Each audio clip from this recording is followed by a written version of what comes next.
आंध्र प्रदेश के जिले कन्नूर से ताल्लुक़ रखने वाले मुस्लिम खुआबंद फरोश करने वाले शेख वली के हक में सियासी जमातों और समाजी तंजीमों की हिमायत का सिलसिला जारी है।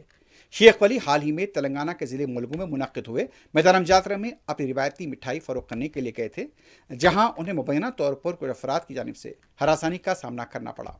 तफसीलात के मुताबिक शेख वली मेले में अपने इलाके की मारूफ मिठाई खोवाबंद फरोख्त कर रहे थे। इस दौरान चंद यूट्यूबर्स के ग्रुप ने उन पर इल्जाम किया और उन्हें ज़बरदस्ती वही मिठाई खाने पर मजबूर किया जो फरोख्त कर रहे थे। बताया जाता है कि यह इक़दाम इस दावे के तहत किया गया जिसे बाज़ हल्कों ने फुट जिहाद का नाम दिया था। अक्सर फ़िरक़ा परस्त तंजीमें इस तरह के नाम का इस्तेमाल करती हैं। आंध्र प्रदेश के वजीर नारा लोकेश ने अपने एक्स अकाउंट पर शेख वली की हिमायत की और कहा कि यहाँ पर आंध्र प्रदेश में इस तरह के कल्चर को पनपने नहीं दिया जाएगा।